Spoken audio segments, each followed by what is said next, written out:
हमने क्लास 12 की एक बेहतरीन शुरुआत करी इलेक्ट्रिक चार्ज एंड फील्ड्स के साथ, जहां पर हमने पिछले सेशन में इलेक्ट्रिक चार्ज को बहुत ही इन डेप्थ समझा।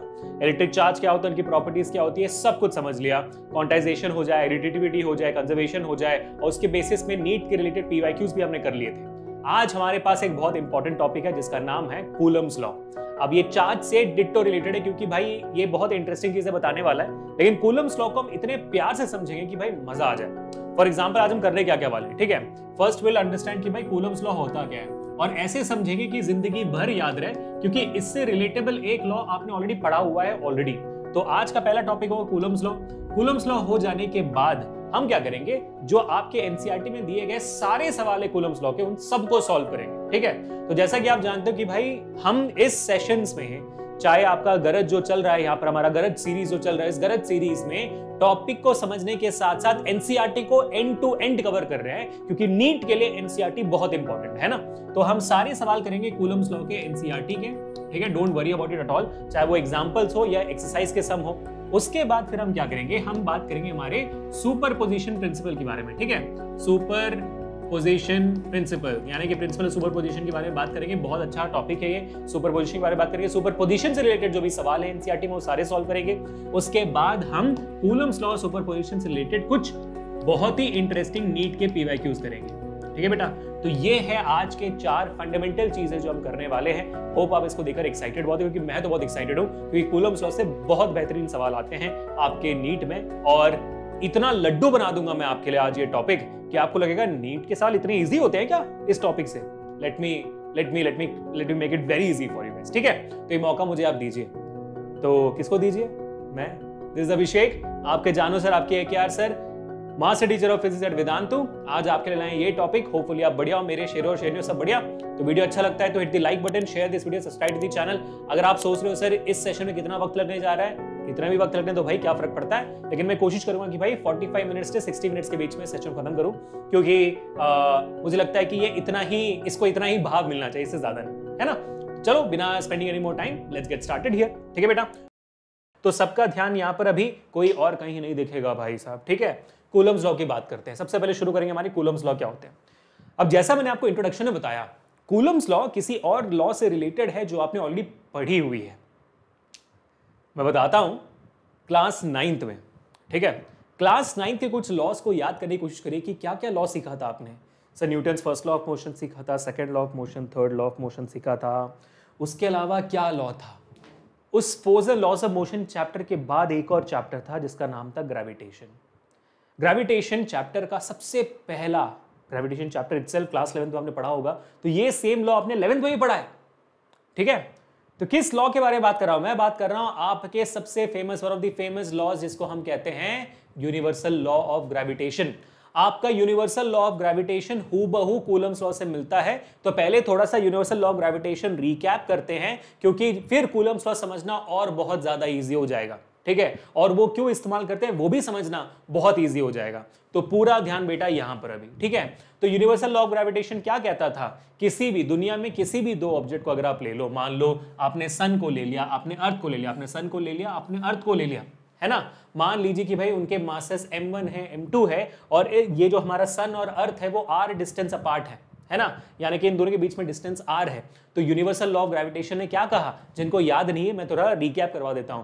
यूनिवर्सल लॉ ऑफ ग्रेविटेशन कहता है कि दुनिया में किसी भी दो ऑब्जेक्ट के बीच में जो ग्रेविटेशनल फोर्स होगी, जो ग्रेविटेशनल फोर्स ऑफ अट्रैक्शन होगी, क्योंकि ग्रेविटेशनल फोर्स हमेशा अट्रैक्टिव फोर्स होती है, जो ग्रेविटेशनल फोर्स ऑफ अट्रैक्शन होगी it will be directly proportional to the product of their masses, यानी कि दोनों के मासेस जितने हैं उसको मल्टीप्लाई करोगे तो फोर्स उससे डायरेक्टली प्रोपोर्शनल होगा। It is inversely proportional to the square of the distance between them, यानी कि भाई अगर आप इनको पास लाओगे तो ग्रेविटेशनल फोर्स बढ़ेगी, और दूर ले जाओगे तो ग्रेविटेशनल फोर्स कम हो जाएगी। फॉर एग्जांपल भाई लॉन्ग डिस्टेंस रिलेशनशिप और साथ साथ में जो रिलेशनशिप होता है, आपको पता है प्यार का यही सेम फंडामेंटल होता है। अरे आपको कैसे पता होगा, कोई पट तो नहीं रहा होगा आपसे, but you get the idea ना। तो ये भाई सेम है। तो इन दोनों को जब हम कंबाइन कर लेते तो क्या मिलता था, gravitational forces directly proportional to m1 m2 upon r², यही मिलता था। अब इस ग्रेविटेशनल ये प्रोपोर्शनलिटी सिंबल को बाहर निकालने के लिए, लात मार के बाहर निकालने के लिए हमें यहाँ पर एक प्रोपोर्शनलिटी कांस्टेंट डालना था, जो बन जाता था आपका g, कैपिटल जी। और जी क्या थी? जी थी आपकी यूनिवर्सल ग्रेविटेशनल कांस्टेंट, जिसकी वैल्यू थी 6.67 10 पर -11 न्यूटन मीटर स्क्वायर पर केजी स्क्वायर। तो रिकैप हो गया, 9th का और 11th का दोनों रिकैप हो गया, ये आपने पढ़ा हुआ है। अब यही सेम चीज आप डिट्टो छाप दो कूलम्स लॉ में। ये क्या है भाई? Universal law of gravitation, it gives the force of attraction between any two objects in this world. Coulomb's law also gives you the force between any two point charges. ठीक है, force, it gives you the force of any two point charges. अब sir point charges मतलब पिद्दी सा charge, है ना, बड़ा charge, पिद्दी सा charge. अब बड़ा चार्ज को अभी हम अज्यूम नहीं करें, क्योंकि पहले ही बड़े बड़े चार्जेस का फोर्स निकालेंगे तो मजा नहीं आता, है ना। पिद्दी सा चार्ज लेंगे, पिद्दी बोलना बहुत मजा आ रहा है, पिद्दी सा चार्ज लेंगे, है ना। तो दो पिद्दी से चार्ज लिए हमने, ठीक है। मान लो एक चार्ज है Q1, दूसरा चार्ज है Q2, और इन दोनों के बीच में डिस्टेंस कितना है? R। क्यों बदलना डिनोशंस, क्यों बदलना? R के बदले X लिख दो क्या? क्यों लिखूं? मैं लिखना ही नहीं, मेरे को R लिखना है। मुझसे होता तो मैं Q1 Q2 के बदले भी M1 M2 लिखता, बट जाहिर सी बात है M1 M2 से आप कंफ्यूज हो जाओगे, आपको लगेगा यहां भी चार्ज का मास लेना है क्या? नहीं भाई, मास नहीं लेना है, उसका चार्ज ही लेना है। तो charge of the first and the charge of the second ले लिया। अब जो वहां लिखा है उसको हूबहू यहां पर कॉपी पेस्ट करो बेटा, जो वहां पर लिखा है ना उसको यहां पर हूबहू कॉपी पेस्ट करो। तो मैं लिख रहा हूं, ठीक है, बिल्कुल सबका ध्यान यहां पर होना चाहिए। तो Q1 Q2 है, तो आपका कूलम्स लॉ ये कहता है कि किन्हीं भी दो चार्ज के बीच में जो फोर्स ऑफ अट्रैक्शन होती है, जैसे हम जानते हैं कि पॉजिटिव चार्ज और नेगेटिव चार्ज अट्रैक्ट करती है, पॉजिटिव पॉजिटिव रिपल करती है, नेगेटिव नेगेटिव रिपल करती है, लेकिन कितने फोर्स से रिपल करती है, कितने फोर्स से अट्रैक्ट करती है, ये कौन बताएगा? हम जानते थे कि सूरज अर्थ को अट्रैक्ट करता है, चांद अर्थ से अट्रैक्ट होता है, सैटेलाइट अर्थ से अट्रैक्ट होता है, कितने फोर्स से अट्रैक्ट होता है ये हमें नहीं पता था। किसने बताया? यूनिवर्सल लॉ ऑफ ग्रेविटेशन ने बताया। हम कितने फोर्स से अट्रैक्ट होते हैं हमारे इस दुनिया से, वो भी ग्रेविटेशनल लॉ ने बताया। वैसे ही दो चार्जेस अट्रैक्ट या रिपल कैसे होते हैं, कितने फोर्स देते हैं, वो कौन बताएगा? कूलम जी बताएंगे। कूलम जी के पास ही हक है इसका, है ना। तो क्या है भाई? तो सेम वहां पे हमने लिखा, तो भाई यहां पर जो फोर्स होगा उस फोर्स को हम F बोलेंगे, ठीक है। So this is the force of what force? This is Coulomb's force.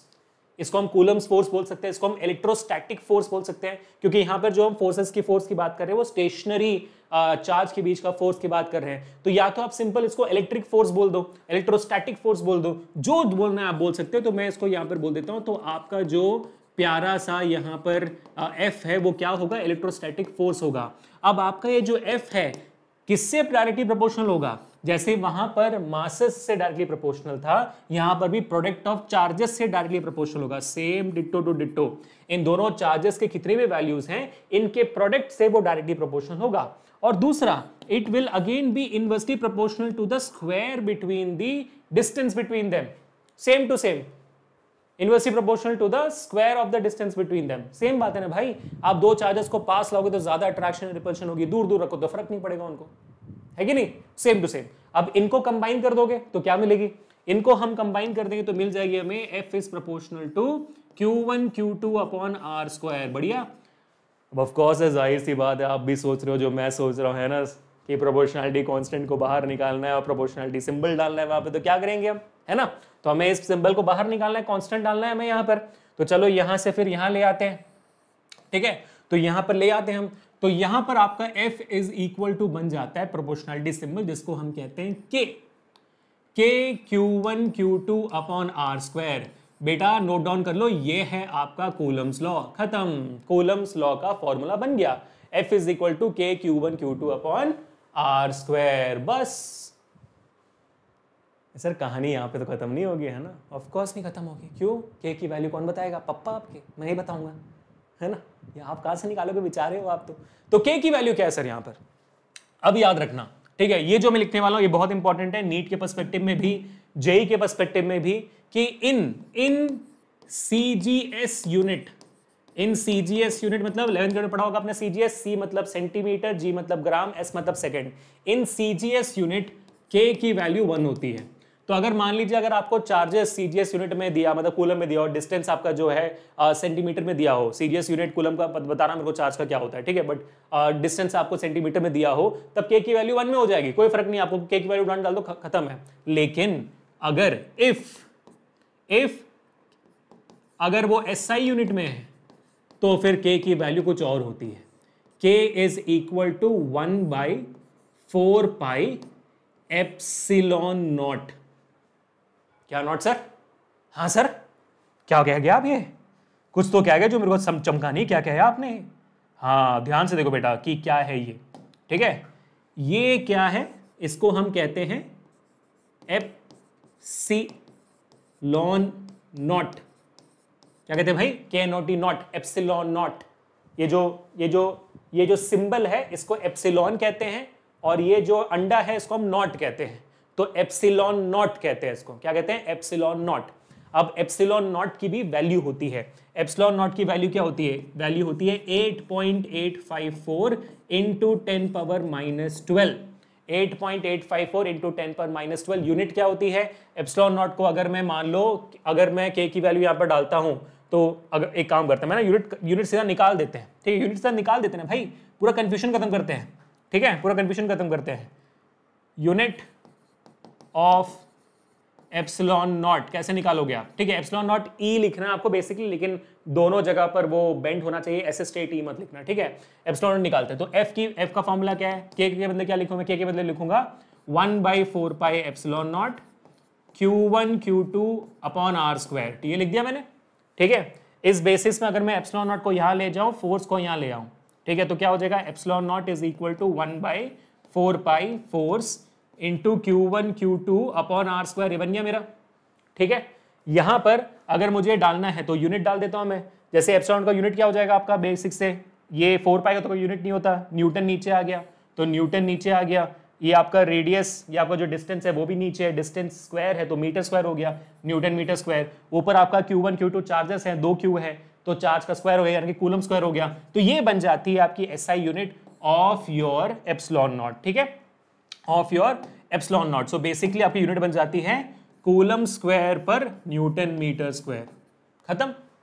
हमने क्या कहते हैं, हमने इसको क्या कहते हैं कि भाई डिराइव भी कर दिया। मैंने अभी एप्सिलॉन नॉट का क्यों डिराइव किया SI यूनिट? क्योंकि इस SI यूनिट के ऊपर डायमेंशनल एनालिसिस के ऊपर सवाल आता है आपके नीट के एग्जामिनेशन में कि एप्सिलॉन नॉट का डायमेंशनल एनालिसिस करके बताइए कि इसका डायमेंशनल फॉर्मूला क्या होगा। ऐसे सवाल आपको आते हैं नीट एग्जामिनेशन में, इसलिए मैंने आपको यहां पर यूनिट बता दी so that you have a clear cut idea, ठीक है? फॉर्मूला भी आपको बेसिक बता दिया। तो आपका फाइनल जो फॉर्मूला है वो के Q1 Q2 upon R square बन जाता है। लेकिन ऑफ कोर्स सी बात है, आप सोचोगे सर यहां पर लेकिन आपने के का फॉर्मूला ही बताया। तो एक काम करते हैं, आपके लिए क्लैरिटी कर लेते हैं, टेंशन बिल्कुल मत लो आप, क्लियर कर देता हूं मैं कि एफ का स्टैंडर्ड फॉर्मूला क्या है? के Q1 Q2 upon R square. अब के की वैल्यू डालते हैं, क्या है के की value? 1/4 pi epsilon not Q1 Q2 upon R square. तो सर मेरे को हमेशा ये 1/4 पाई एप्सिलॉन नॉट याद रखना है? बिल्कुल भी नहीं। क्यों? क्योंकि भाई देखो 1/4 पाई, 4 आप जानते हो, पाई की वैल्यू आप जानते हो 3.14। यहां पर मैंने आपको एप्सिलॉन नॉट का वैल्यू बता दिया 8.854 इंटू 10 पर -12। जब आप ये सारे वैल्यूज यहां पर डाल देते हो ना, तो इसकी वैल्यू बन जाती है 9 into 10 to the power 9 Q1 Q2 upon R square. तो आप ये स्टैंडर्ड स्ट्रेट फॉरवर्ड लिख सकते हो कि K की वैल्यू क्या है? 9 इंटू 10 टू द पावर 9, ठीक है? तो आपको कोई भी ये वाला जो फॉर्मूला है इसको याद करने की जरूरत नहीं है, आप इसको याद रखो और K की वैल्यू याद रखो, 9 टू 10 पर 9 है। परफेक्ट हो गया बेटा? कोई टेंशन, कोई डाउट नहीं ना? क्लियर है? ठीक है। तो अभी हमें क्या समझ में आया, थोड़ा सा मैं रिवाइज कर लेता हूं। सबसे पहले हमें समझ में आया कि भाई कूलम्स लॉ क्या होता है। कूलम्स लॉ कहता है when there are two charges, the force of attraction or repulsion between these two charges is directly proportional to the product of the charges, inversely proportional to the square of the distance between them. Khatam. The formula of Coulomb's law is F is equal to K Q1 Q2 upon R square, where K is equal to 1/4 pi epsilon naught, where epsilon naught's value is 8.854 into 10 power -12 coulomb square पर Newton metre square. और you can just assume कि भाई आपका जो K का formula है, K का जो वैल्यू है वो 9 to 10 पर 9 न्यूटन है जब आप यहाँ पर एप्सिलॉन नॉट की वैल्यू डाल देते हो तो, ठीक है? तो इसमें कौन सा फॉर्मूला याद रखना है? बस ये फॉर्मूला याद रखना है आपको और K की वैल्यू याद रखनी है विच इज 9 to 10 पर 9, ठीक है? अब शायद आपके दिमाग में सवाल चल रहा होगा, सर ये एप्सिलॉन नॉट का कोई नाम है कि आपने बस सिंबल का नाम बता दिया, एप्सिलॉन नॉट का नाम तो बता दो। हाँ वो मैं बता देता हूँ आपको, सो दैट आप जैसे वहां पर जी का क्या नाम था? जी का इतना बड़ा नाम था यूनिवर्सल ग्रेविटेशनल कांस्टेंट, यहाँ पर आपने एप्सिलॉन नॉट को भाव ही नहीं दिया। ये एप्सिलॉन नॉट क्या होता है, इसका नाम मैं आपको बता देता हूं ताकि आपके दिमाग में कंफ्यूजन बिल्कुल ना रहे। एप्सिलॉन नॉट बेटा होता है permittivity of free space, permittivity of free space. अब ये क्या होती है सर? जब चार्जेस कंडक्ट करते हैं, जैसे फ्री स्पेस हो गया, वैक्यूम हो गया, एक वैक्यूम में चार्जेस जितना आराम से क्या कहते हैं कंडक्ट करते हैं, अट्रैक्ट करते हैं, रिपल करते हैं, वो जो एक फ्रीडम होती है, वो जो एक परमिटिविटी होती है उस एरिया की, उसको हम कहते हैं परमिटिविटी ऑफ फ्री स्पेस। तो क्या सर हमें ये याद रखना है? बिल्कुल नहीं सर। क्लास 11 के लिए याद रखना है? बिल्कुल नहीं। 12th के लिए याद रखना है? बिल्कुल। नीट के लिए याद रखना है? बिल्कुल नहीं। क्या याद रखना है? मैंने आपको बता दिया, उसका यूनिट याद रखना है, उसकी वैल्यू याद रखनी है ताकि आपके कैलकुलेशन सही हो। इससे भी ज्यादा आपको 9 into 10 पर 9 याद रखना है, उससे भी ज्यादा 9 into 10 पर 9 याद रखना है। ठीक है, परफेक्ट। कूलम्स लॉ खत्म। तो जैसे ग्रेविटेशनल फोर्स सीखा था वैसे हमने कूलम्स लॉ सीख गया। अब ऑफ कोर्स ये बात है भाई 12th ग्रेड में वैसे ऐसे थोड़ी आराम से जाने देंगे, क्योंकि कूलम्स लॉ को हमें अभी वेक्टर फॉर्म में लिखना पड़ेगा, है ना। वेक्टर फॉर्म में नहीं लिखे तो कैसा होगा बेटा? वेक्टर फॉर्म में लिखना पड़ेगा। अब वेक्टर फॉर्म क्या होता है? अभी कुछ दिनों पहले मैंने वेक्टर के ऊपर वीडियो बनाई थी, यहाँ पर मैं आई बटन में डाल देता हूँ। Vector form please make sure करिए कि भाई वेक्टर जाकर देख लो ताकि आपको समझ में आए कि मैं किस बारे में बात कर रहा हूँ, क्योंकि वेक्टर्स क्लियर नहीं होगा जो 11th में पढ़ा है तो फिर ये बहुत दिक्कत होने वाली है। ठीक है, तो इसको भी मैं आसान बनाता हूँ, क्योंकि मैंने कुछ YouTube वीडियोस में देखा कि वेक्टर फॉर्म बहुत डिफिकल्ट तरीके से समझाया गया है। कुछ मैं एनसीईआरटी पढ़ रहा था भाई, मेरे को खुद समझ नहीं आया कि वेक्टर फॉर्म क्या लिखा हुआ है, ये क्या लिखा हुआ है, ये R12 R21 ये वो उसका इसका सबका पता नहीं, समझ नहीं क्या लिखा है उसमें। तो मैंने बोला सिंपल करते हैं उसको। क्या करते हैं? एकदम सिंपल करते हैं। हमारा वेक्टर का फॉर्मूला क्या होता है? मान लीजिए एफ वेक्टर की बात कर रहा हूं मैं, फोर्स वेक्टर की बात कर रहा हूं, अभी यहां पर कूलम्स लॉ चल रहा है वेक्टर फॉर्म में। तो एफ वेक्टर क्या होती है भाई? एक वेक्टर में मैग्नीट्यूड होती है और डायरेक्शन होता है ना। तो मैग्नीट्यूड यानी कि मॉड ऑफ एफ वेक्टर क्या है? ये इसका मैग्नीट्यूड, आपके एफ वेक्टर का मैग्नीट्यूड। ठीक है, और उसके साथ क्या होगा? Unit vector. यूनिट वेक्टर जो आपका डायरेक्शन देता है ना। What is unit vector? Unit vector gives the direction of that particular vector. तो यहां पर एफ वेक्टर का यूनिट वेक्टर होगा, क्या होगा? Unit vector. ठीक है, तो यहां पर सर यूनिट वेक्टर कौन सा है, कैसे है, कैसे लिखे? तो मैं यहां पर सिंपल तरीके से लिख देता हूं आर कैप, है ना। यूनिट वेक्टर को आर लिख देते हैं, आर कैप। लेकिन यहां पर दो चीजें हैं, वो चीजें हम समझते हैं कि क्या है। ठीक है, लेकिन उससे पहले आप ये फॉर्मूला नोट डाउन कर लो कि ये आपका वेक्टर फॉर्म होता है। वेक्टर फॉर्म लिखने का मैग्नीट्यूड प्लस डायरेक्शन। जैसे कि वेलोसिटी होती है, वेलोसिटी वेक्टर है तो आप क्या बोलते हो? 20 मीटर पर second in the east direction. तो आपने 20 उसका मैग्नीट्यूड भी बताया और उसका डायरेक्शन भी बताया। तो यहां पर वेक्टर फॉर्म में किसी चीज का मैग्नीट्यूड बताते हैं तो उसका मॉडुलस मॉड कर लेते हैं, और यूनिट वेक्टर आपको बताती है कि उसका डायरेक्शन क्या है। तो मैं यहां पर ये भी लिख देता हूं ताकि वो क्लैरिटी मिले। मैग्नीट्यूड है ना, मैग्नीट्यूड, और ये क्या है भाई? ये यूनिट वेक्टर है जो आपको क्या देगा? जो आपको डायरेक्शन देगा। ठीक है, ताकि आपको ये नोट्स जब आप डाउनलोड करो आपको एक साल बाद भी चीज समझ में आए, जब 11th वाले 12th में आएंगे तब भी ये चीज समझ में आए कि क्या लिखा है तो अभिषेक सर ने। ठीक है, तो यूनिट वेक्टर का डायरेक्शन आपने लिख दिया। ठीक है, अब एक चीज को थोड़ा सा इमेजिन करते हैं, समझिए इस बात को। ठीक है, चलिए ये आपका Q1 है, ये आपका Q2 है। सिंपल, Q1 है, Q2 है, जैसे हमने वहां पे लिखा था। Q1 एक चार्ज है, Q2 एक चार्ज है, इन दोनों के बीच में डिस्टेंस आपका कितना है भाई? R है। ठीक है, डिस्टेंस कितना है? R है।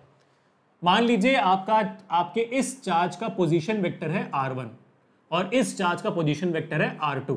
ठीक है, पोजीशन वेक्टर क्या होता है? पोजीशन वेक्टर वो वेक्टर होती है जो किसी भी क्वांटिटी का पोजीशन बताती है, किसी भी ऑब्जेक्ट का पोजीशन बताती है, वो होती है पोजीशन वेक्टर। ये सब समझ नहीं आएगा अगर आपने वेक्टर्स का पढ़ाई नहीं की है 11th ग्रेड में, और अगर आपने मेरा वीडियो नहीं देखा तो आपको ये सब कुछ समझ नहीं आएगा। तो बहुत इंपॉर्टेंट समझे, मैं दोबारा बताता हूँ। R1 क्या है, R2 क्या है, ये इनके पोजीशन वेक्टर्स है। ठीक है, अब मान लीजिए कि भाई Q1 की वजह से जो Q2 पर चार्ज है, Q1 की वजह से जो Q2 पर चार्ज है वो किस डायरेक्शन में है? वो इस डायरेक्शन में है ना, वो इस डायरेक्शन में है। सही है, तो इस फोर्स को क्या बोलूंगा मैं? इस फोर्स को मैं बोलूंगा F12। क्या बोलूंगा मैं? इस फोर्स को मैं बोलूंगा F12, जो 2 के ऊपर है 1 के वजह से, तो F12। ठीक है, और उस फोर्स का जो डायरेक्शन होगा उसको क्या बोलूंगा मैं? उसको बोलूंगा R12 कैप, है ना, R12 कैप। यूनिट वेक्टर में लिख दिया R12 cap, which is the force in the direction of 1 to 2। खत्म। और वैसे ही जो फोर्स होगी 2 से 1 के लिए तो मैं लिखूंगा F21। ठीक है, और इसका पोजीशन वेक्टर क्या होगा? R21, मतलब पोजीशन वेक्टर नहीं, the direction of this force would be R21। ठीक है, दोबारा बता देता हूं, Q1 Q2 दो चार्जेस हैं जैसे हमने देखा था कूलम्स लॉ में। R1 R2 उनके पोजीशन वेक्टर्स हैं कि भाई R1 R2 बताता है कि भाई उनका पोजीशन कहां पे है इस पूरे वैक्यूम में। अगर F12 is the force from 1 to 2 and the direction of that F12 is R12 cap, and similarly the direction of force from Q2 to Q1 is F21 and the direction of that is R21 cap, तो भाई हो गया सब चीज, इतना ही है। अब इसको अभी हमें इसके फॉर्मेट में लिखना है, सिर्फ इस फॉर्मेट में लिखना है तो फिर आपकी कहानी खत्म। ठीक है, तो इसको फाइनल फॉर्मेट में लिख देते हैं, आपका फिर भाई चांदी चांदी, और कुछ समझना नहीं है, सोचना नहीं है, खत्म हो गया बात। तो अगर मेरे को लिखना है F12 वेक्टर है ना, यानी कि फोर्स ऑफ 1 on 2, तो F12 वेक्टर लिखना है तो उसका मैग्नीट्यूड क्या होगा, उसका मैग्नीट्यूड में लिखूंगा ऐसे F12 वेक्टर का मॉड। ठीक है, और उसका यूनिट वेक्टर क्या होगा, R12 कैप, खत्म हो गया।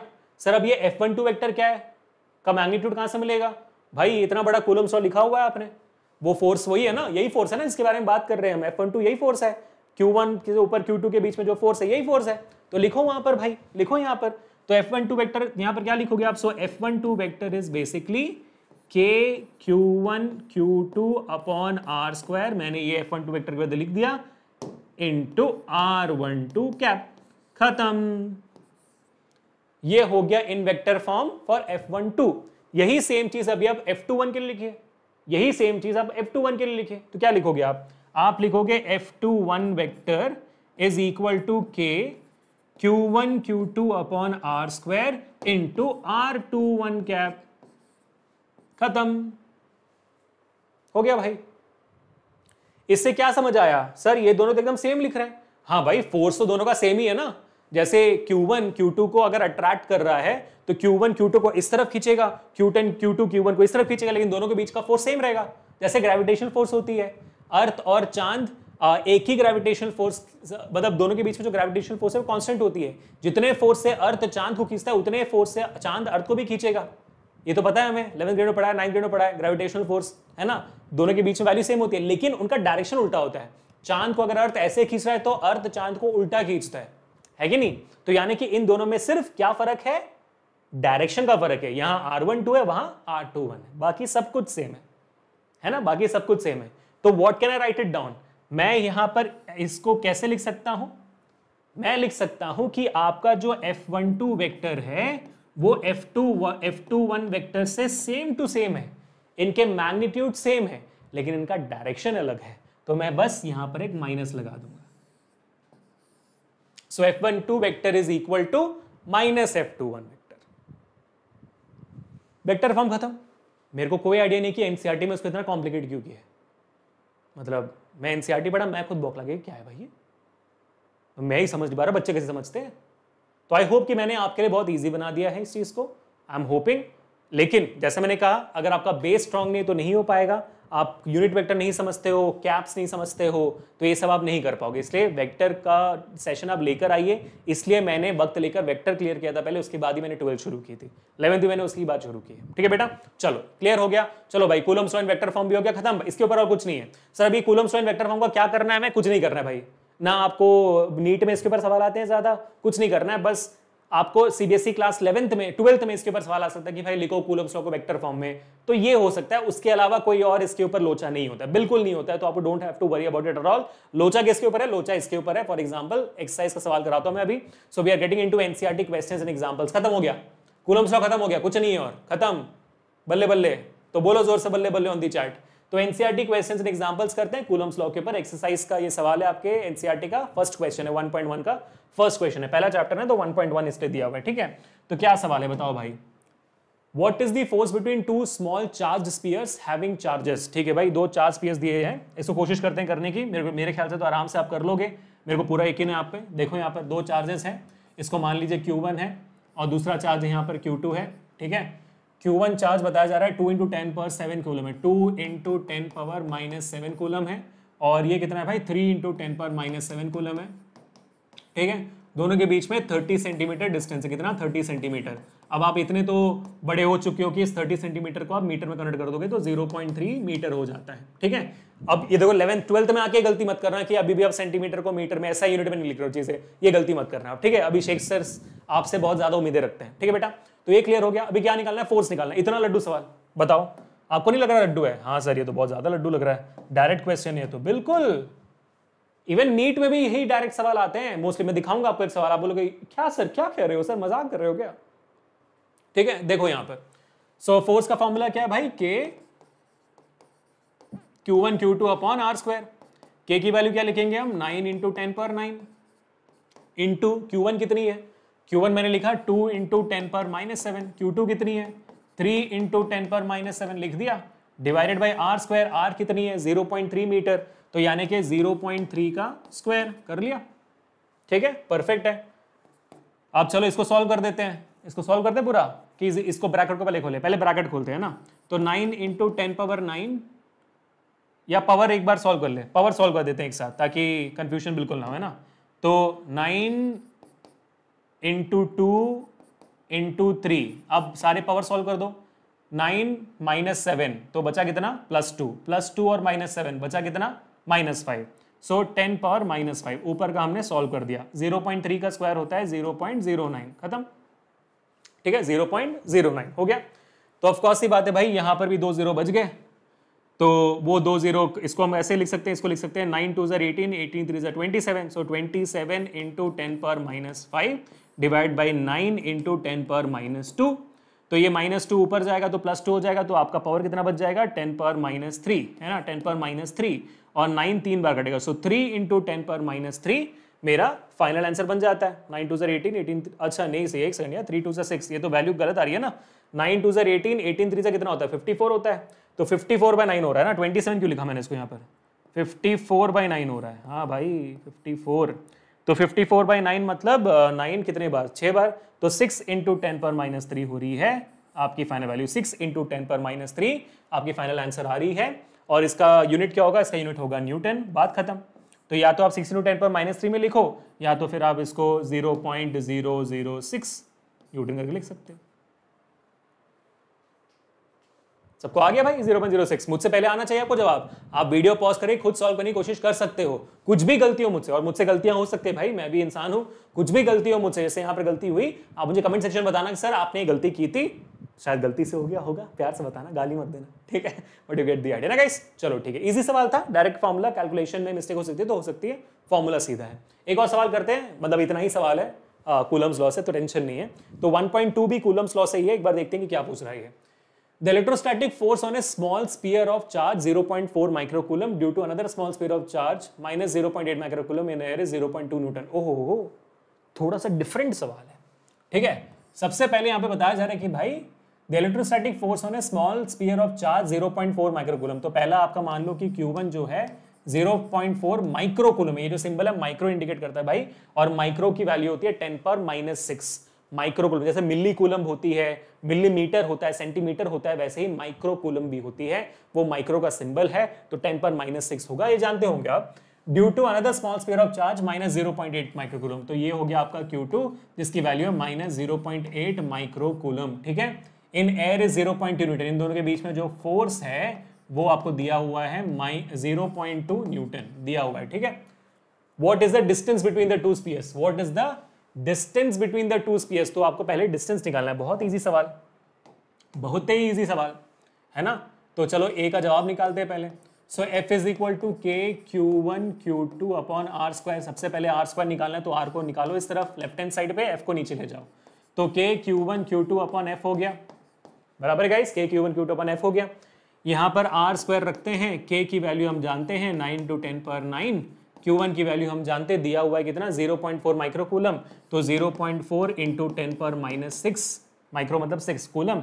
Q2 कितना है -0.8 इंटू 10 पर -6 डिवाइडेड बाई आपका F कितना है भाई? आपका F है 0.2 न्यूटन। यहाँ पे दिया हुआ है क्या कि अट्रैक्टिव फोर्स है ये, द इलेक्ट्रोस्टैटिक फोर्स होना। हाँ ऑफ कोर्स ये बात है, देखो ये Q1 Q2 है, Q1 पॉजिटिव है, Q2 नेगेटिव है, तो दोनों के बीच में जो फोर्स है अट्रैक्टिव फोर्सेस है।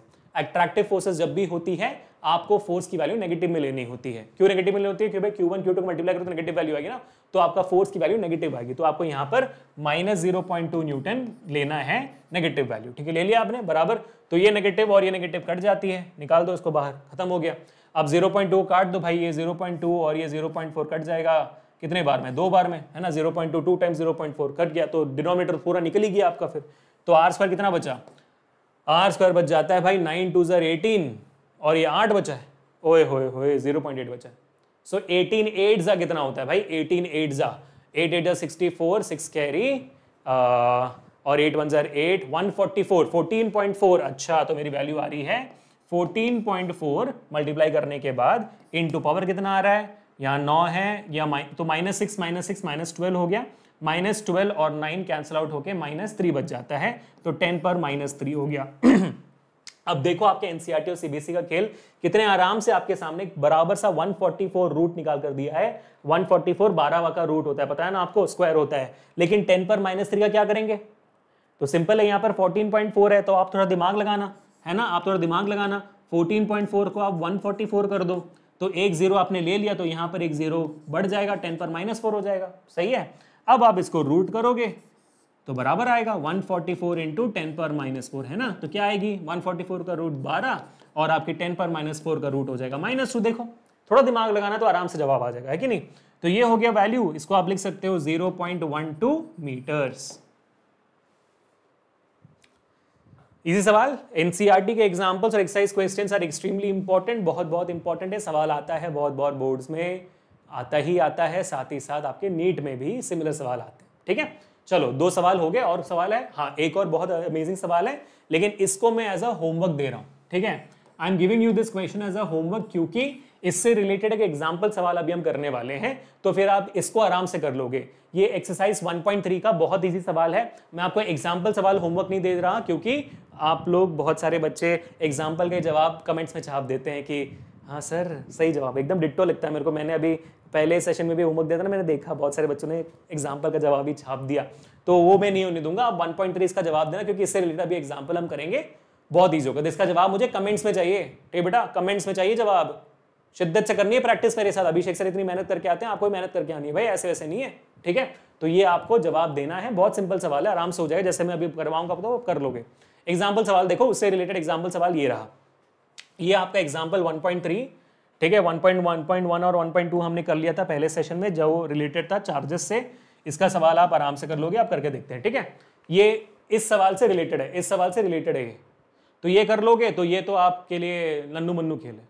ठीक है, तो क्या है भाई, ये Coulomb's law for electrostatic force between 2 point charges and Newton's law for gravitational force between 2 stationary, कितना वक्त हो गया? 30 मिनट्स में Coulomb's law हो गया, बाप रे, सही है। Stationary point masses both have inverse square dependence on the distance between the charges and mass। हाँ भाई, क्लियरली वही बता रहा है जिस तरीके से हमने सीखा आज कि Coulomb's law gravitational force एक दूसरे से सिमिलर है, ये बोल रहा है पहला पार्ट। आगे, compare the strength of these forces by determining the ratio of their magnitudes। अच्छा, हमें ये क्या निकालना है? हमें ये निकालना है कि ग्रेविटेशनल फोर्स और कूलम्स फोर्स के दोनों के बीच का रेशियो निकालना है, जब number 1 for an electron and a proton. अच्छा, for an electron and a proton and for 2 protons, तो 2 केसेस हैं यहां पर। पहला केस क्या है? पहला केस कहता है कि भाई आपके पास एक इलेक्ट्रॉन है, ठीक है, और आपके पास एक प्रोटॉन है। ठीक है, सिंपल है। तो सबसे पहले तो भाई इलेक्ट्रॉन पॉजिटिव लिख दूंगा, प्रोटॉन सेंस वही बनाता है। तो इलेक्ट्रॉन का वैल्यू कितनी होती है चार्ज की? 1 -1.6 इंटू 10 पर -19, आप जानते हो। और ये प्रोटॉन की क्या होती है? प्रोटॉन की सेम वैल्यू होती है 1.6 इंटू 10 पर -19 कूलम्स होती है। बस इतनी सी बात है कि ये पॉजिटिव होता है, नेगेटिव होता है ना, यही बात है। ये पहला केस है, और इन दोनों के बीच में डिस्टेंस भी दिया होगा कितना है भाई? Estimate the accelerations of electron and proton due to the electrical force of their mutual attraction when they are 1 angstrom apart. 1 angstrom मतलब 10 पर -10 मीटर। तो इन दोनों के बीच में जो डिस्टेंस है वो भी दे दिया 10 पर -10 मीटर, खत्म। चलो अब इनका रेशियो निकालना है भाई। कितना लड्डू सवाल हो गया, इनका रेशियो निकालना है, तो निकाल देते रेशियो, कितना टाइम लगेगा, है ना। चलो, तो इनके इलेक्ट्रिकल फोर्स और ग्रेविटेशनल फोर्स, मासेस भी दिए गए, देखो मास ऑफ प्रोटॉन और मास ऑफ इलेक्ट्रॉन भी दिया गया, ठीक है। तो यहां पर हम क्या करेंगे भाई, ये मास ऑफ इलेक्ट्रॉन है, कितनी दी गई है? 9.11 इंटू 10 पर -31 kg, ठीक है, और वैसे यहाँ पर मास ऑफ प्रोटॉन कितना दिया हुआ है भाई 1.67 इंटू 10⁻27 kg। अब कैसे करना है मैं बताता हूँ, कैलकुलेशन क्योंकि बहुत ज्यादा बड़ा है, will not get into the calculation, कैसे करना है बताता हूँ, आप कैलकुलेशन खुद कर लीजिए, कोई इशू नहीं है इसमें, क्योंकि ये एग्जाम्पल समझाने के लिए है कि आपको ये वाला सवाल कैसे निकालना है। ठीक है, बहुत ईजी सवाल है, रेशियो निकालनी है आपको। तो आप क्या करोगे, किसके बीच का रेशियो निकालना है भाई, compare the strength of this forces, पहले कूलम और उसके बाद ये। ठीक है, तो बढ़िया, तो यहां पे देखो ध्यान से, मेरा जो इलेक्ट्रिकल फोर्स उसको मैं Fe लिखता हूं, क्या वैल्यू होती है, K Q1 Q2 upon R square. Gravitational force का फॉर्मूला क्या है, G M1 M2 upon R square. सही है, दोनों के बीच में डिस्टेंस सेम है तो आर तो सेम ही रहेगा, उसमें कोई डिफरेंस नहीं आएगी। अब इन दोनों का रेशियो निकालना है मुझे। ठीक है, सो Fe अपॉन Fg निकाल दे। Fe क्या है K, Q1 क्या है E, और ये भी P, दोनों की वैल्यू सेम है ना, बस नेगेटिव साइन आएगा क्योंकि ये अट्रैक्टिव फोर्स है, ये नेगेटिव है ये पॉजिटिव है, दोनों को मल्टीप्लाई करो तो नेगेटिव साइन आएगी। तो आप यहाँ पे लिखोगे माइनस K, क्योंकि दोनों का चार्ज सेम है तो आप Q1 Q2 सेम है तो Q स्क्वायर हो गया, सो KQ square divided by R square बराबर, कोई डिफरेंस नहीं ना, बराबर, volt divided by G M1 M2 is mass of electron mass of proton, तो MEMP लिख देते हैं, MEMP divided by R square. इसमें बहुत प्यार से यहाँ पे देखना, आपको ग्रेविटेशनल फोर्स भी एक अट्रैक्टिव फोर्स है, जो आपने 11th ग्रेड में समझा होगा कि उसको भी नेगेटिव लेना है, तो आपने इसको भी नेगेटिव लिया। अभी नेगेटिव नेगेटिव कट जाएगा, R स्क्वायर भी कट जाएगा, है ना, R स्क्वायर भी कट जाएगा। फाइनल क्या बचा, फाइनल आपके सामने बचा आपका Fe upon Fg is equal to R square cut गया, KQ square divided by GMEMP, खत्म, इतना ही है, KQ स्क्वायर डिवाइड बाई GMEMP। अगर आपको इसके ऊपर और ले जाना है तो आप क्या कर सकते हो, आप K की वैल्यू को एक्सपैंड कर सकते हो। K की वैल्यू एक्सपैंड क्या करोगे, 1/4 पाई एप्सिलॉन नॉट, यही है, तो आप लिखोगे Q स्क्वायर डिवाइडेड बाई 1/4 पाई, यानी कि 4 पाई एप्सिलॉन नॉट GMEMP, आप यहां पे लिख के छोड़ सकते हो। तो सर इसकी वैल्यू कैसे निकालेंगे भाई, K की वैल्यू क्या है 9 × 10⁻9, Q की वैल्यू क्या है, ये रखा 1.67 × 10⁻9 का स्क्वायर, G की वैल्यू 6.67 × 10⁻11, MEMP दी गई है सवाल में, सबकी वैल्यू डालोगे तो वैल्यू आ जाएगी, जवाब आ जाएगा, इतना ही है। तरीका बहुत सिंपल है ना, तरीका समझ में आ जाए तो कैलकुलेशन हम कर लेंगे आराम से। ठीक है, अब यही सेम चीज अगर पूछा गया है आपके लिए, सेकंड पार्ट क्या है भाई, फॉर 2 प्रोटॉन्स, अगर सेम चीज 2 प्रोटॉन के लिए पूछी गई है, 2 प्रोटॉन्स, क्या डिफरेंस आएगा यार, डिफरेंस क्या आएगा, सेम ही होगी ना चीजें, 2 प्रोटॉन्स में क्या डिफरेंस आएगा, क्योंकि दोनों प्रोटॉन का चार्ज तो सेम ही होगा, बस ये डिफरेंस आएगा, 2 प्रोटॉन्स है तो ये आपका रिपल्सिव चार्जेस है, रिपल्सिव फोर्स है, तो नेगेटिव वैल्यू नहीं आएगी वहां पे। तो आपका जो फाइनल आंसर है उसमें वो नेगेटिव आएगा, क्योंकि ग्रेविटेशनल फोर्स हो तब भी नेगेटिव होगी।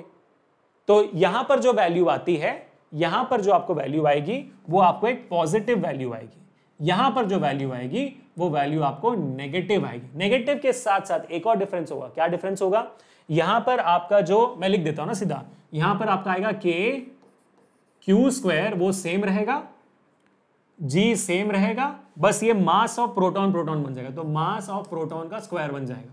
यहां पर एक इलेक्ट्रॉन एक प्रोटॉन है, वहां पर दोनों प्रोटॉन है, तो मास ऑफ प्रोटॉन का स्क्वायर बन जाएगा, उसमें वैल्यूज डाल दोगे आप तो आपको वैल्यूज आ जाएंगे, है ना। तो अगेन जब मैं एनसीईआरटी में इस एग्जांपल का सॉल्यूशन देखता हूं, मेरे को बहुत डिफिकल्ट लगता है समझना, फिर मैं खुद करने की कोशिश करता हूं, लगता है इतना आसान है यार, इतना एनसीईआरटी में इतना टफ लैंग्वेज दिया हुआ है ना, मैं समझ नहीं आता है, तो बहुत इंपॉर्टेंट बुक नीट के लिए, लेकिन शायद लैंग्वेज को थोड़ा और आसान बना सकते हैं, ऐसा मुझे लगता है। बस कभी मौका मिले तो इन सारे नोट्स को भी बुक बना लेंगे, क्या कहते हो गाइस, आपका सपोर्ट रहेगा तो बना लेंगे। तो make sure to keep hitting the like button guys. तो ये हमारा हो गया, अब आगे बढ़ते हैं इस दूसरे बहुत ही ब्यूटीफुल कॉन्सेप्चुअल सवाल को लेकर, बहुत मजा आने वाला है इसमें, देखते हो कि कैसे करते हैं। ठीक है, क्या है भाई, a charge metallic sphere A is suspended bye a nylon thread. तो इस ए को एक नायलॉन थ्रेड से हमने लटकाया हुआ है, इसमें ध्यान से देखोगे तो इसमें 4 चार्जेस हैं, 1 2 3 4 कोने में 4 चार्जेस हैं। ठीक है, another charge metallic sphere B, जिसमें भी 2 चार्जेस हैं, held by an insulating handle is brought close to A such that the distance between their centers is 10 centimetre. दोनों को पास लाने के बाद, जोड़े नहीं है, पास लाए हैं, 10 सेंटीमीटर का डिस्टेंस है। The resulting repulsion of A is noted। दोनों के बीच में एक रिपल्सिव फोर्स होगा, क्योंकि दोनों में देखो पॉजिटिव चार्जेस हैं। दोनों में एक रिपल्सिव फोर्स होगा, ठीक है। कि क्या होगा उस फोर्स का फॉर्मूला, उस फोर्स का फॉर्मूला होगा F इज इक्वल टू के Q1 Q2 upon are square होगा, यही होगा रिपल्सिव फोर्स का फॉर्मूला, कोई और डिफरेंस तो नहीं है, ठीक है, बराबर। ओके, अब होता क्या देखो, अब देखते हैं। Repulsion of A is noted, ठीक है। Spheres A and B are touched by uncharged sphere C and D. फिर क्या हुआ, हमने एक और सी वाला स्पीयर निकाला और डी स्पीयर निकाला। अब इन दोनों में चार्जेस नहीं थे, तो जब आप किसी अनचार्ज्ड बॉडी को किसी चार्ज्ड बॉडी से टच करते हो, तो आपने 11th ग्रेड में सीखा हुआ है, जिसको हम 11th ग्रेड सॉरी भाई इसके पहले सेशन में 12th ग्रेड के पहले सेशन में हमने जब सीखा था, हमने सीखा था कि टच की वजह से क्या होती है, कंडक्शन होती है, चार्जेस यहां से वहां जाते हैं, वहां से यहां आते हैं, और तब कब तक जाते रहते हैं, जब तक आपका चार्जेस दोनों जगहों पर इक्वल ना हो जाए, सही है। तो आपने इसको सी से ए को टच किया और डी से बी को टच किया, तो हुआ क्या, सी में 4 चार्जेस थे, 4 से 2 हो गए, 2 सी में ट्रांसफर हो गया। फिर बी में 2 चार्जेस थे, बी से 1 चार्ज डी में ट्रांसफर हो गया, तब बराबर हो गया, ठीक है। उसके बाद क्या हुआ, then C and D are then removed and B is brought closer to A 5 centimetre between. तो अब वो पास ले आए अब वो पास ले आए, लेकिन दोबारा पास ले आए, लेकिन पिछले बार 10 सेंटीमीटर का डिस्टेंस था, इस बार सिर्फ 5 सेंटीमीटर का डिस्टेंस है, ठीक है। तो अब सवाल ये है कि what is the expected repulsion of A on the basis of Coulomb's law. तो अब आपका रिपल्सिव फोर्स कितना होगा in this particular third case, पहला केस, दूसरा केस, तीसरा case. Spheres A and C and spheres B and D have identical sizes, ignore the size of A and B in comparison to, सब जाने दो आप, ठीक है, समझ में आ गई बात। तो भाई पहले इतना था, फिर इन दोनों को टच किया तो चार्जेस आधे हो गए और आपका डिस्टेंस भी आधा हो गया। क्या याद क्या रखना है, पहले इतने चार्जेस थे, पहले इतना डिस्टेंस था, ठीक है। अब दूसरे में चार्जेस आधे हो गए और डिस्टेंस भी आधा हो गया, तो क्या फर्क पड़ेगा, देख ले भाई। ये पहला F1 पहला केस, दूसरा केस F2, K का तो सेम ही रहेगा, कोई डिफरेंस नहीं रहेगी। Q1 आधा हो गया, ये A का चार्ज आधा हो गया तो Q1/2, आपका B का भी चार्ज आधा हो गया तो Q2/2, आपका डिस्टेंस 10 सेंटीमीटर था, वो भी आधा हो गया, 5 सेंटीमीटर हो गया, है ना, 5 सेंटीमीटर हो गया, आधा हो गया वो भी। तो मैं यहां पर आर स्क्वायर के बदले r/2 का होल स्क्वायर कर लूंगा, r/, डिस्टेंस आधी होगी, डिस्टेंस कोई भी हो क्या फर्क पड़ता है भाई, आधी होगी, तो r/2 का होल स्क्वायर हो गया, खत्म, ठीक है। अब मैं इन दोनों का रेशियो निकालता हूं, क्या मिलेगा मुझे, सो F1 अपॉन F2 का अगर मैं रेशियो निकालूंगा तो क्या मिलेगा, K Q1 Q2 upon are square, और ये आया आपका K Q1 Q2 अपॉन ये 2 और 2 4 बन गए, और r/2 का होल स्क्वायर क्या बनेगा आपका, r/2 का होल स्क्वायर बन जाएगा r²/4, क्या बन जाएगा r², और ये 2 बार आएगा तो 4। अब ये 4 और ये 4 कट गया, ये r² कट गया, K कट गया, Q1 Q2 कट गया, तो क्या बना ratio 1, which basically means that F1 अगर F2 को वहां ले जाऊं इज इक्वल टू F2, कोई फर्क नहीं पड़ा। जो आपके पहले केस में फोर्स था उतना ही आपके दूसरे केस में भी फोर्स है, बात खत्म। अब यही चीज अभी एनसीईआरटी एग्जाम्पल में पढ़ के देखो, बताना समझ आता है कि नहीं। क्लियर हो गया गाइस, सिंपल है, बराबर है, परफेक्ट है, ठीक है। तो अब खत्म होती है कहानी यहां पर हमारे कूलम्स लॉ की। कूलम्स लॉ से अभी एक और स्टेप आगे जाएंगे, जो हम सीखेंगे हमारे प्रिंसिपल ऑफ सुपरपोजिशन के लिए। इतना इजी टॉपिक है, इसमें टेंशन बिल्कुल नहीं लेना, आराम से कर लेंगे हम प्रिंसिपल ऑफ सुपरपोजिशन। बहुत बच्चे टेंशन लेते हैं, इसको इतने आराम से सीखेंगे ना, आप भी सोचोगे सर इतना इजी था क्या ये, ठीक है।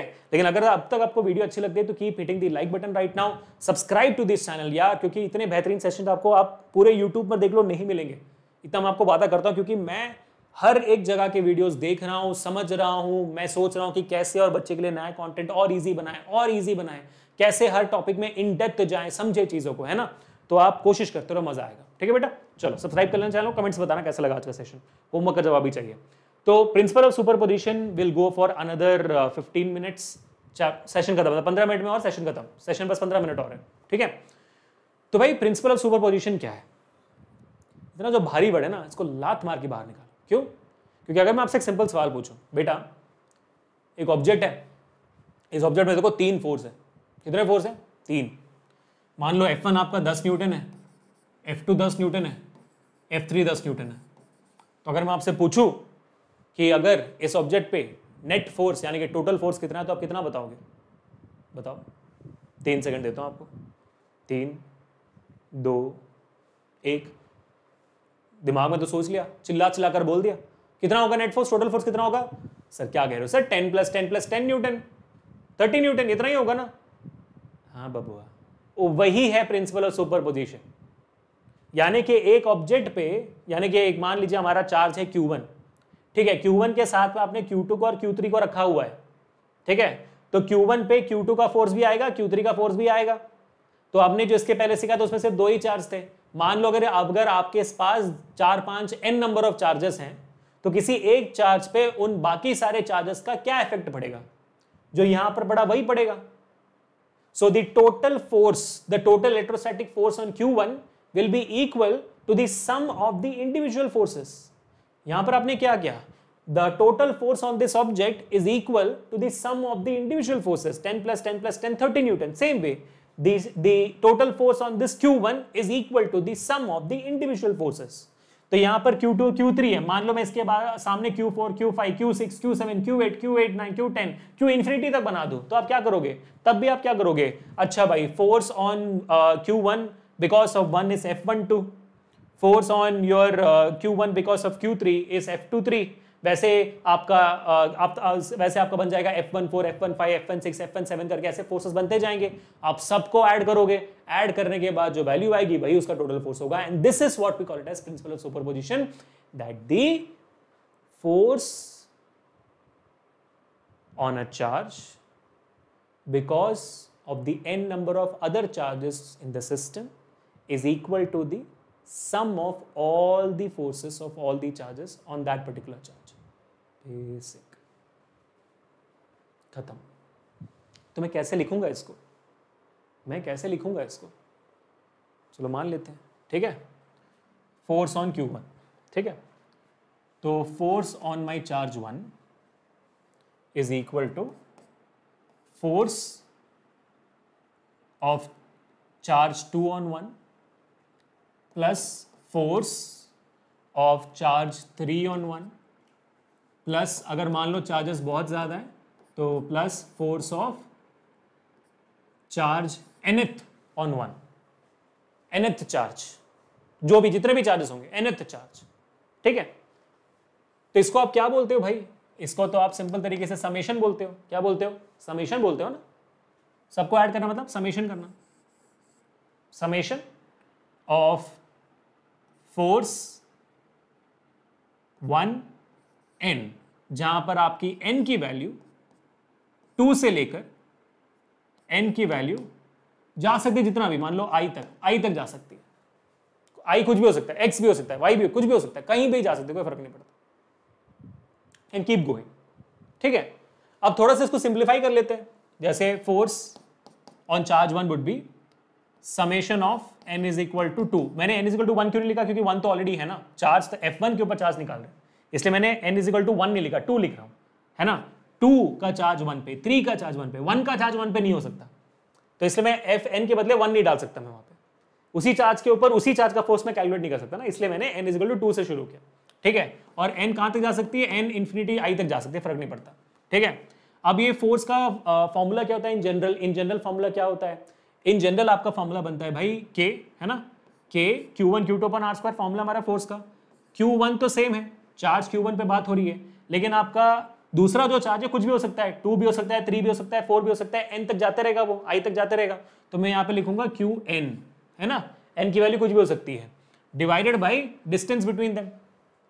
मान लीजिए कि भाई आपका यहाँ पर वही सेम चीज जो हमने वेक्टर फॉर्म में लिखा था, डिस्टेंस बिटवीन देम, यानी कि भाई आपका ये मान लीजिए फर्स्ट पोजीशन R1 है ये, और ये आपका R2 है, तो इन दोनों के बीच का डिस्टेंस होगा R12 होगा, या तो R23 होगा, R13 होगा, R14 होगा, R15 होगा, इन दोनों के बीच का डिस्टेंस R23 R13 हो गया, है ना।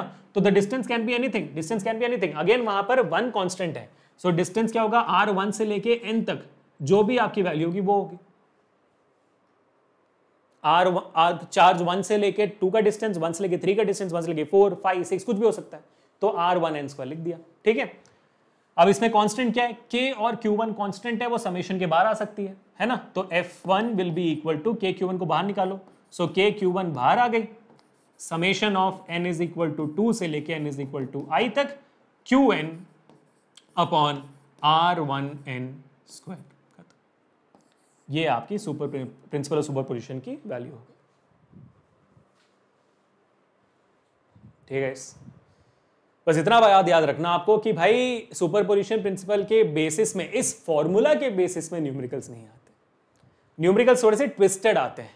वो ट्विस्टेड न्यूमेरिकल मैं आपको भी करवाता हूं जो आपके एक्सरसाइज में है, पहले आप इसको नोट डाउन कर लेना, ठीक है। सिंपल से मैंने बता दिया आपको, अगेन एनसीईआरटी अगर पढ़ोगे तो आपको लगेगा कि भाई ये क्या ही था, लेकिन अभी सिंपल तरीके से बता दिया मैंने आपको। ये सवाल कर लेते हैं जो आपके एक्सरसाइज में दिया हुआ है, एक्सरसाइज का 1.6 सवाल है।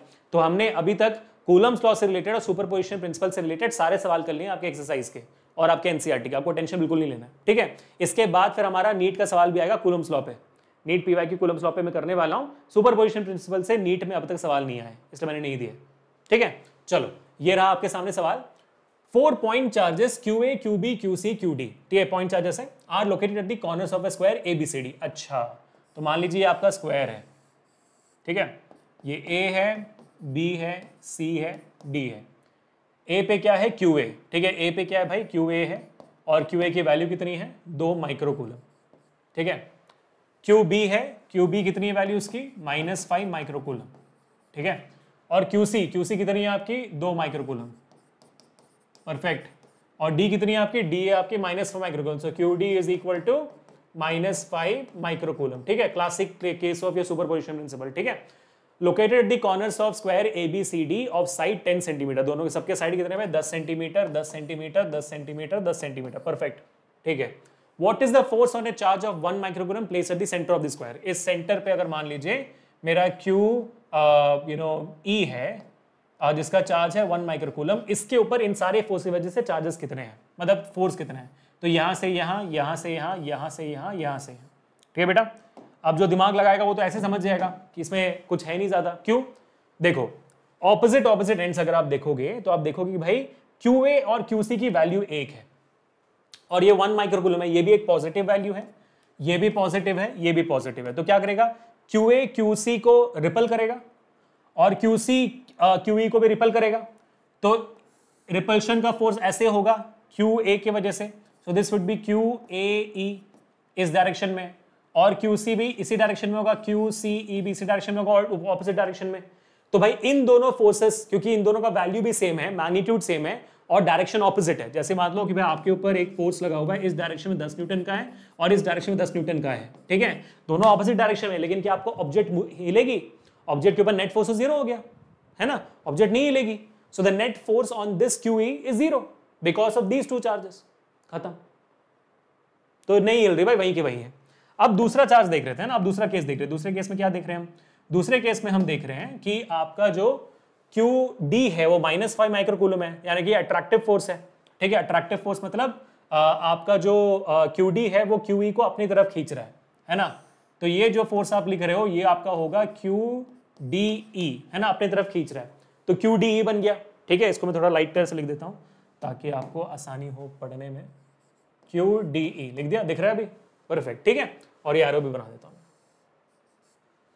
सही है। और वैसे ही ये भी -5 माइक्रोकूलम है, तो दोनों का मैग्नीट्यूड सेम है, लेकिन ये भी नेगेटिव है, तो ये भी इसको खींचेगा, ये इसको खींचा इसने ऐसे, तो ये होगी QB।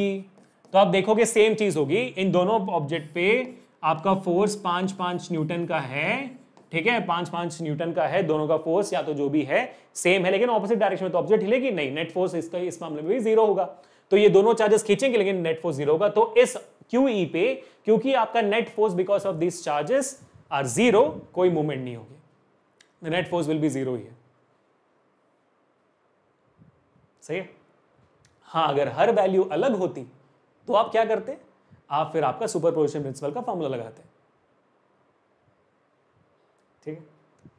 सही गाइस, परफेक्ट, मजा आया, ठीक है।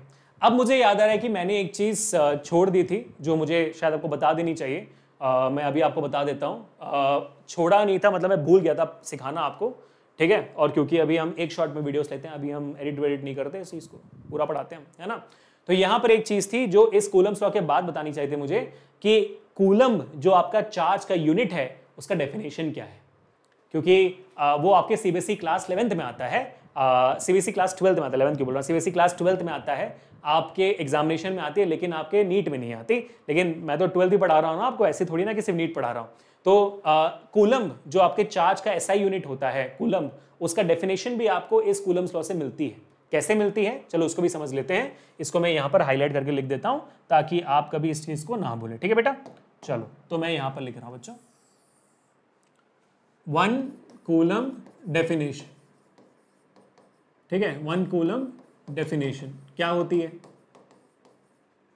पहले तो हम अज्यूम करेंगे आपका फॉर्मूला क्या है बेटा? आपका फॉर्मूला है F इज इक्वल टू के Q1 Q2 upon are square. ठीक है, पहले आप अज्यूम करिए if Q1 equal to Q2 equal to 1 coulomb, if R is equal to 1 metre. ठीक है, if R is equal to 1 metre, K is equal to 9 × 10⁻⁹ है ना, जो आपका बेसिक चीज है ना।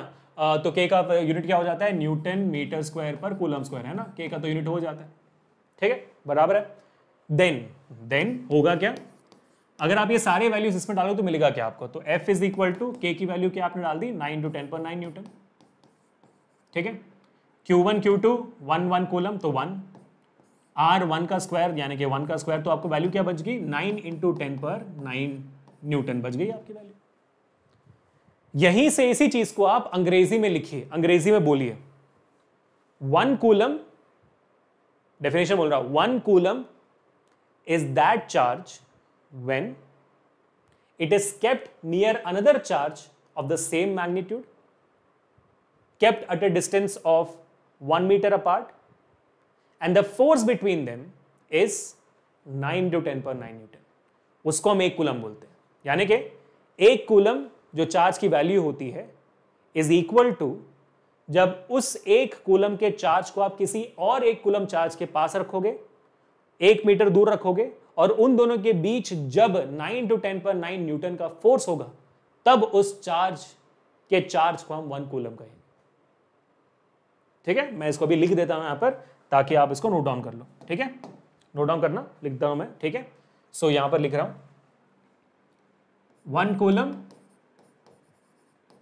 is that charge when it is kept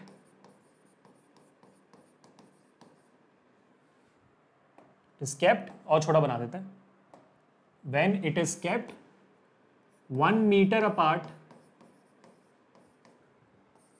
a similar charge of the same magnitude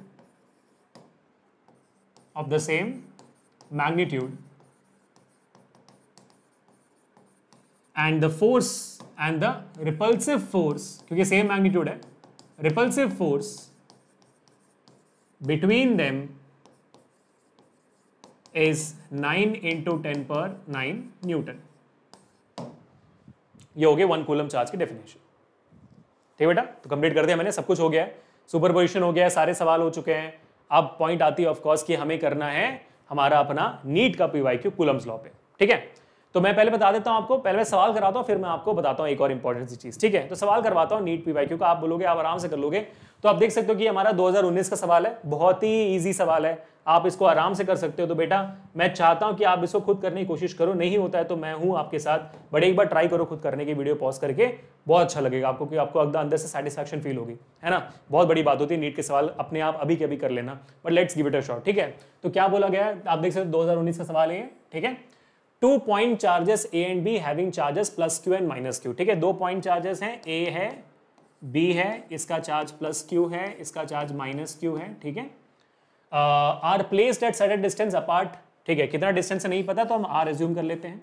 ठीक है, ओके, तो इस सिनेरियो में आपका फोर्स कितना होना चाहिए? पहले केस में मान लो, इसको केस 1 मान लिया, तो F1 कितना होगा? F1 आपका होगा सेम K Q², लेकिन ये नेगेटिव आएगी, प्लस और माइनस नेगेटिव, या तो फिर आप इसको अलग अलग ही लिखो, अलग अलग ही लिख दो, K इज इक्वल टू दोनों, लेकिन वैल्यू तो Q ही है ना, तो इसलिए मैं सोच रहा था कि एक ही साथ लिख देते हैं, +Q -Q, तो -Q हो गई, है ना, क्यों इतना टेंशन लेना। ठीक है, तो K -Q का स्क्वायर डिवाइडेड बाई R का स्क्वायर बराबर है, ये आपका F1 हो गया। ठीक है, perfect. Now if 25% charge of A is transferred to B, ओए होए होए, ये क्या हुआ? अब बोल रहे हैं कि अगर मान लीजिए Q से हमने 25% चार्ज -Q को ट्रांसफर कर दिया, then force between the charges becomes क्या? अच्छा, मतलब मान लो यहां पर 100 चार्ज थे, 100 में से 25% यानी कि 25 अगर मैंने इसको दे दिया तो यहां पर भी 100 थे, अगर इसमें से मैंने 25 इसको दे दिया तो कितना हो गया भाई यहां पर प्लस 25 यानी कि 125 हो गया। अच्छा, तो अब what will the force between the charges become? दोनों बीच के फोर्स में क्या डिफरेंस आएगा? तगड़ा सवाल है ना, मजा आ गया देखकर, है ना? करके देख लेंगे, इजी तो बहुत है भाई। क्यों इजी है? क्योंकि अभी आपको बस ये निकालना है कि भाई यहां पर चार्ज का डिफरेंस कितना है, चार्ज में यहां पर कितना चार्ज का डिफरेंस है। यहां पर जैसे आपने बताया 100 में से 25 देते सर, अभी यहां पर कितना हो जाएगा 75 हो जाएगा। यहां पर 100 था तो प्लस 25 तो 125, तो चार्ज का डिफरेंस कितना अगर आप निकाल देते हो तो खत्म है भाई। ठीक है, और निकालना मुश्किल थोड़ी है। क्यों मुश्किल है? क्योंकि प्लस क्यू में से 25% निकल गया।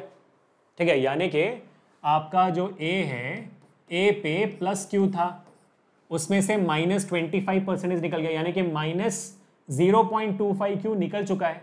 ठीक है, तो माइनस 0.25 क्यू निकल जाएगा, या 0.25 ले लो या तो 1/4 ले लो, आपकी मर्जी है, क्योंकि 1/4 भी 0.25 होता है। तो whatever it is comfortable to you. मेरे लिए डेसिमल कंफर्टेबल नहीं है, फ्रैक्शन कंफर्टेबल है मेरे लिए, क्योंकि बाद में जाकर जब मैं रेशियो निकालूंगा तो मेरे लिए फ्रैक्शन ही ज्यादा कंफर्टेबल होगा, डेसिमल नहीं। तो मैं फ्रैक्शन में लूंगा। तो आप प्लस क्यू में से माइनस कर रहे हो 1/4 क्यू। ठीक है, आपने सबट्रैक्ट कर दिया यहाँ पर। परफेक्ट है, ठीक है, बढ़िया भाई। तो वैल्यू कितनी आ जाएगी यहाँ पर? तो ये तो हो गया 1 - 1/4 हो गया, तो यहाँ पर हो जाएगी 4 - 1 3/4 क्यू, है ना? बचा कितना भाई? 3/4 क्यू बचा। परफेक्ट है, 3/4 क्यू बचा। अब वैसे यहाँ पर बी में क्या हुआ?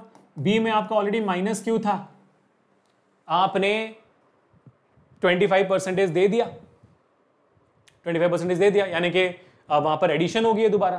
तो यहां पर क्या हुआ? प्लस 1/4 क्यू हुआ, है ना? तो प्लस 1/4 क्यू, तो उसकी में वैल्यू कितनी आएगी यहाँ पर? तो वहां पर -4 + 1 -3/4 क्यू दिख रहा है मेरे को यहाँ पर। कितना दिख रहा है यहाँ पर? -4 + 1 तो ये हो गया आपका -3/4 क्यू, है ना? तो -3/4 क्यू का मतलब क्या हो गया अगर हम इसको सॉल्व करने की कोशिश करेंगे? ठीक है, ए और बी हो गया, -3/4 क्यू हो गया, बराबर है। अब हम क्या करेंगे? अब हम इसकी वैल्यू निकालने की कोशिश करते हैं। ठीक है, तो इसमें F2 कितना आएगा मेरा F2 आ जाएगा के माइनस और माइनस अगेन प्लस हो, ये नेगेटिव हो गया, 3/4 का स्क्वायर और क्यू का स्क्वायर, यानी 3/4 का होल स्क्वायर हो गया। दोनों की वैल्यू सेम है ना? ठीक है, तो 3/4 का होल स्क्वायर कर लेते हैं, अलग अलग नहीं लिखते हैं। ठीक है, 3/4 का होल स्क्वायर, क्यू का होल स्क्वायर, ठीक है, डिवाइडेड बाई आर स्क्वायर, वो तो सेम है, वो बदल नहीं रहा। ठीक है, तो अभी मैं अगर इसका रेशियो निकालूं तो क्या आएगा? रेशियो निकालने की जरूरत नहीं है, आप सीधा यहाँ पे कर लो। F2 would be equal to what? -k, इसको ब्रैकेट से बाहर निकालो तो क्या आएगा? 9/16 Q square divided by R square, है ना? Divide by R square. तो यहां पर अगर आप देखोगे ध्यान से तो -k² upon are square into 9/16 में लिख सकता हूं।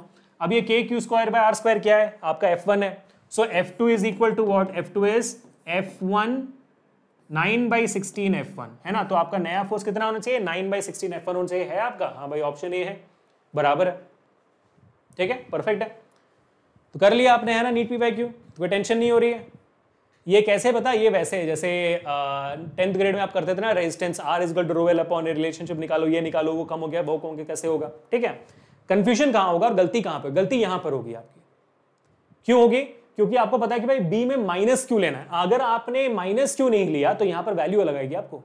अगर आपने मान लो यहां पर भी प्लस क्यू ले लिया तो plus Q plus 1/4 Q is something else, it's 5/4 Q. तो यहां पर 5/4 क्यू हो जाएगा और फिर आपको यहां पर वैल्यू अलग आएगी जो ऑप्शंस में नहीं हो। फिर आपको लगा नीट ने गलत सवाल दे दिया। ठीक है, बस ये याद रखना। ठीक है बेटा, तो that is it for today. I really hope all of you guys enjoyed this session. आज का होमवर्क मैं आपको दे चुका हूं ऑलरेडी। एक्सरसाइज क्वेश्चन 1.3 है जो आपको करके दिखाना है, बहुत ईजी सवाल है वो।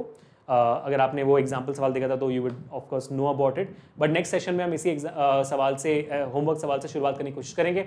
आई रियली होप बच्चों आपको इस पूरे सेशन की मेहनत दिख रही है और आपके लिए पूरी क्लियर हो गई Coulomb's law, principal of superposition और नीट करके बहुत फायदा हुआ है।